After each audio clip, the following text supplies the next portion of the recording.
이 스카우트 되어서 회사를 옮기는 사람 대부분은 3년을 넘기지 못하고 다른 직장으로 또 이직하는 경우가 많다고 합니다. 한마디로 떠돌이 생활이 시작될 수가 있다는 것입니다. 스카우트 되어서 회사를 옮기는 순간에 혼자가 될 수도 있다는 것입니다. 그래서 스카우트 제안이 들어왔을 때는 연봉 상승이나 능력을 인정받았다는 생각만 하지 말고 자신의 힘으로 인생을 가치관 내가 준비가 되었는지 점검해 볼 필요가 있습니다. 스카우트 제안은 무조건 받아들이면 안 된다는 말입니다. 스카우트 제안은 동전과 같이 양면성을 띠고 있기 때문입니다.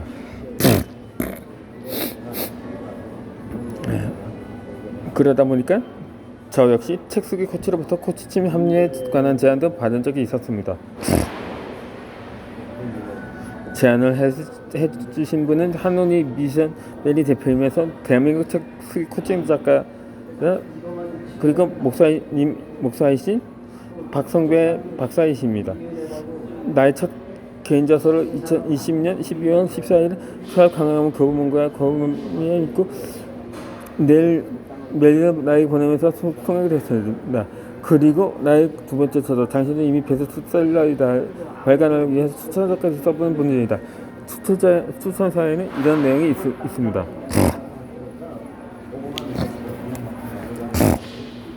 제목만 읽어도 책을 쓰고 싶다는 생각을 하게 만들고 쉽게 읽어 감동받을 수 있는 문제와 내용을 수행할 수 있습니다. 그래서 모든 사람에게 적극적으로 추천하고 싶습니다. 김선우 작가의 글을 읽으면서 느끼는 것은 국어교사로서 오랜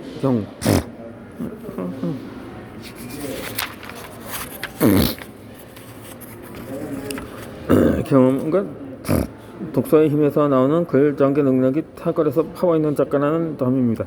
그래서 김선욱 작가의 글은 어느 독자에게든지 큰 감동을 줄 것으로 기대됩니다. 이 박성배 박사는 내가 소원하는 대로 책 출간과 함께 책 쓰기 코칭 작가로서의 새로운 인생 이막의 길도 활짝 열릴 것이라고 했습니다. 왜냐하면 내가 오랫동안 국어교사로서 제 교직에 있었기 때문입니다. 그리고 수면 이루어진다고 말한 앤 클라우저 박사의 말을 인용해서 두 번째 제게 쓴 대로 모두 이루어지기를 기원하면서 진심으로 축하해 주신 분입니다. 그러면 단지 내 저서만 읽고 날 코치팀으로 스카우트 하겠다고 제안했을까요? 아닙니다. 자기소개서나 다름없는 나의 저서도 있지만 책 쓰기 기획에 들어간 목차를 내게 보내와 퇴고해보라고 했습니다. 난 성실껏 목차를 퇴고해서 이메일을 보냈습니다. 이렇게 6차례나 목차를 퇴고하는 시험을 내가 치렀습니다. 퇴고한 목차를 보낸 결과가 어떻게 되었을까요? 당연히 합격이었습니다.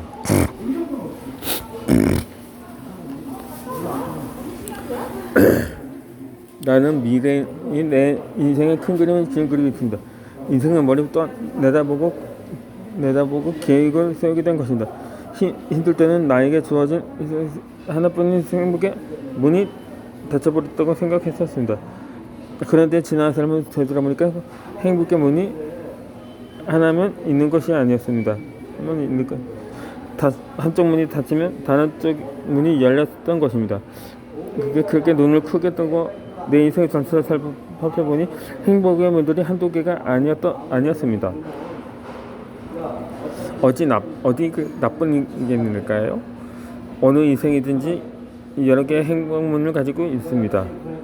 행복의 문을 가지고 있습니다. 그러므로 한쪽의 문이 닫혔다고 해서 절망할 필요가 없습니다. 고개를 옆으로 돌려보면 또 다른 문이 열려있는 것을 발견하게 될 것입니다. 이 헬렌 켈러도 행복이 한쪽 문이 닫히면 다른 문이 열린다. 그러나 우리는 종종 닫힌 문만 너무 오래 쳐다보고 있기 때문에 우리를 위해 열려있는 다른 문을 보지 못한다고 말했습니다.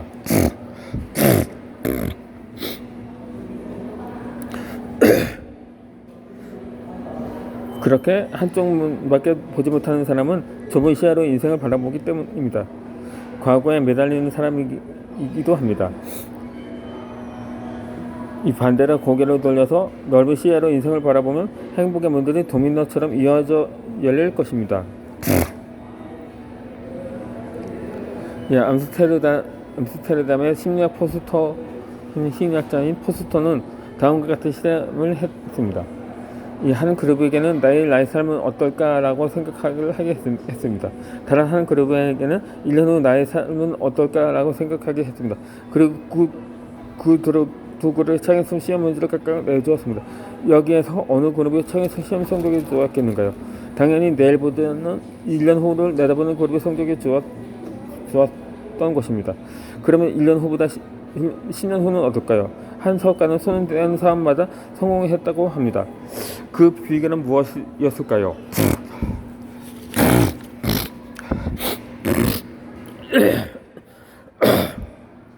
저는 길게 내다봐요. 10년 후 나는 이 삶을 어떻게 되돌아볼까? 이렇게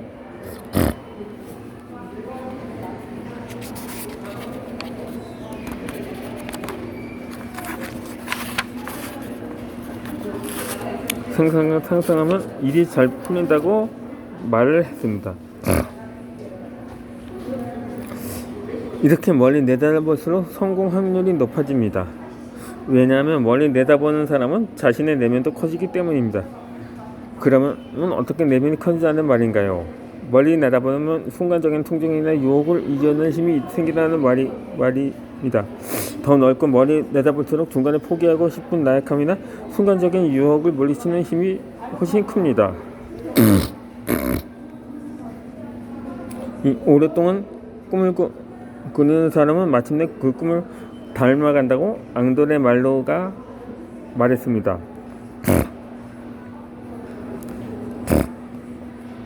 그렇게 시간상으로 시야를 조금 넓히면서 인생을 바라보면 당장 어떤 일을 이뤄내지 못했다고 해도 마음 조급할 필요가 없습니다. 인생을 멀리 내다보면 그것은 아무것도 아니게 됩니다.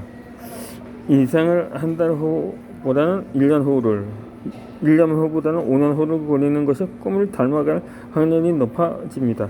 결국 인생을 멀리 내다볼수록 그 꿈을 닮아갈 확률이 훨씬 더 높아진다는 것입니다.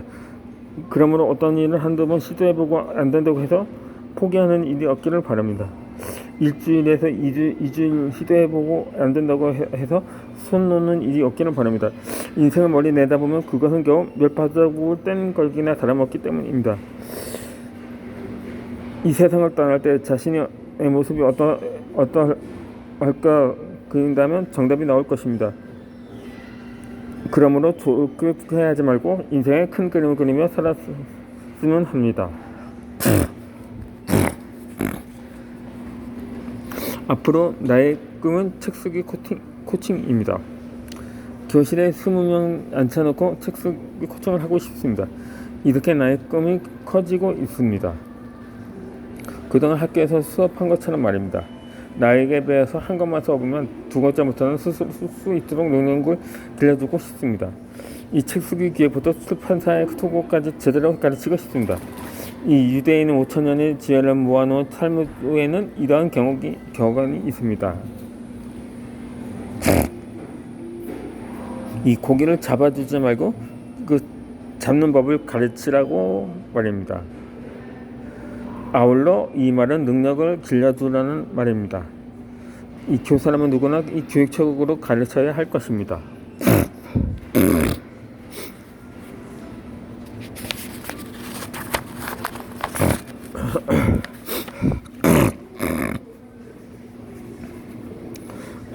그렇다면 살아온 기적이 살아갈 기적을 만듭니다.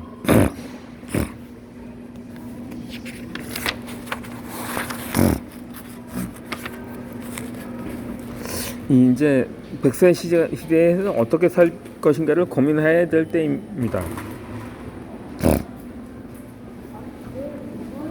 볼투기는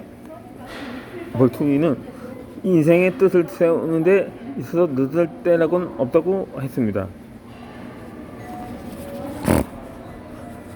따라서 어떻게 살 것인가 이 말은 어떻게 살다가 죽음을 맞이할 것인가 라는 뜻이기도 합니다. 하루만큼 죽음이 다가가기 때문이다. 그래서 새벽이 되면 오늘 하루가 나를 설레이기도 하다 하루만큼 죽음에 가까워졌다는 생각을 떨쳐버릴 수도 없습니다. 이 중년층과 장년층 사이에서 자주 사용하는 건배사가 있다고 합니다. 이 바로 998-123입니다. 이 말의 뜻은 99세까지 뻘뻘 살다가 하루 이틀 앓고 삶 만에 죽는다는 것입니다. 이렇게 건강하게 살다가 죽는다면 얼마나 좋겠습니다. 최근에 건배사가 또 바뀌었다고 합니다. 9988-121이라고 합니다. 이 말은 99세까지 펄펄하게 살다가 하루 이틀 앓고 다시 하루 만에 건강이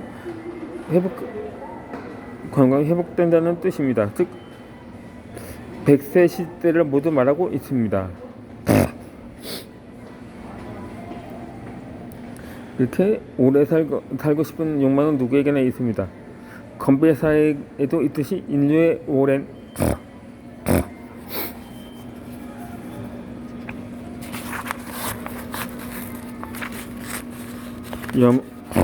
염원이기도 합니다. 특히 권력자의 경우는 더욱 그 욕망이 클 수밖에 없습니다. 대표적인 예로 기원전 3세기의 중국 진시황의 삶이 잘 말해주고 있습니다. 그는 끊임없이 영생을 탐하다가 장수에 도움이 된다고 믿었던 시련에 중독돼서 객사하는 신세가 되었습니다. 그동안 80세 인생을 전제로 하는 사회 시스템이었습니다. 즉 20여 년간 교육받고 40년간 경제활동을 하면서 60세쯤에 은퇴하여 20여 년간 여가생활을 즐기며 노후를 보내는 것이었습니다. 그런데 2000년대에 들어가면서 100세 시대를 관한 미디어 기사들 줄지어 나오든지 지금은 일상적인 화두가 되었습니다. 은퇴 후의 기간이 20여 년 더 늘어난 40여 년이라는 말입니다. 이 긴 기간에 무엇을 하면서 어떻게 지낼 것인가, 이 말은 100세 시대에 어떻게 살 것인가에 대한 현실적인 고민이기도 합니다. 은퇴는 인생의 마무리가 아닌 또 다른 시작점입니다.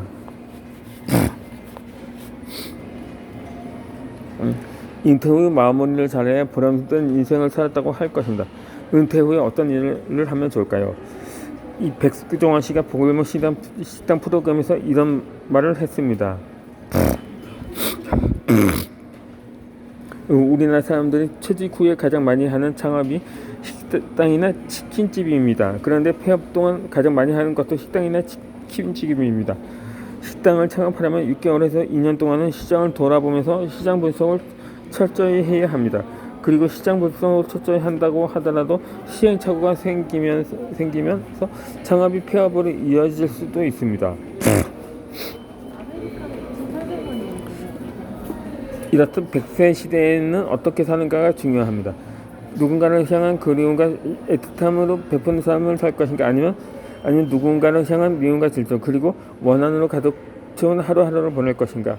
가진 돈이 많은데도 더 많은 돈을 벌기 위해 발버둥 치면서 오늘 누릴 행복을 내일은 믿을 것인가.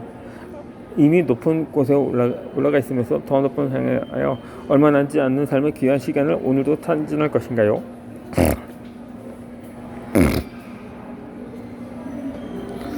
절대 어제를 후회하지 마라. 인생은 오늘에 나 안에 있고 내일은 스스로 만드는 것이라고 론 허버드가 말했습니다. 이처럼 인생은 자신이 만들어가는 것입니다. 어떤 사람은 블로그에 매일 글을 올리면서 광고료를 100만 원 이상 벌고 있다고 합니다. 어떤 사람은 유튜버로 1억 이상을 벌고 있다고 합니다. 이렇게 말한다고 해서 블로그에 글을 올리거나 유튜브로 활동하라는 얘기는 아닙니다. 자신이 좋아서 해야 하며 가슴 뛰는 일이어야 합니다. 은퇴 후에는 즐겁게 살아야 하지 않겠는가요? 악기 연주가 가슴 뛰게 한다면 악기를 배워야 할 것입니다. 노래하는 것이 가슴 뛰게 만든다면 노래를 해야 할 것입니다. 배구 또는 탁구가 가슴을 뛰게 만든다면 배구나 탁구를 해야 할 것입니다. 그리고 책 쓰기가 가슴을 뛰게 한다면 책을 써야 할 것입니다.